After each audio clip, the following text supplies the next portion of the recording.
কারো মুখাপেক্ষী হয়ে নয়, ভেবে চিন্তে জোট করবে এনসিপি, এমন মন্তব্য করেছেন দলের আহ্বায়ক নাহিদ ইসলাম।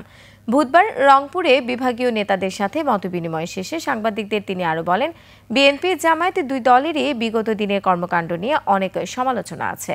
সে কারণে জোট করার আগে অনেকে ভেবে চিন্তা করে জোট করা হবে। এনসিপিকে শাপলা প্রতীকে দেয়া হবে আশা প্রকাশ করে নাহিদ ইসলাম বলেন, না দিলে নির্বাচন কমিশন বেইনসাফি করবে।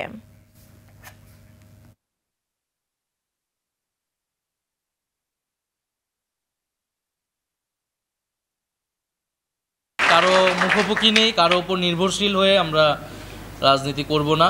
কিন্তু নির্বাচনে কৌশলগত কারণে বা দেশের বৃহত্তর স্বার্থে যদি কোনো ধরনের সমঝোতা প্রয়োজন হয়, আমরা সেটার জন্য ওপেন আছি। আমরা এতটুকুই বলছি, কিন্তু আমরা কিন্তু কার সাথে জোট হবে কি হবে না সেটার উপর বসে নেই, সেটার উপর নির্ভর করে নেই। আমরা আমাদের মতোই কার্যক্রম করতেছি এবং আমরা আমাদের মতো প্রস্তুতি গ্রহণ করতেছি।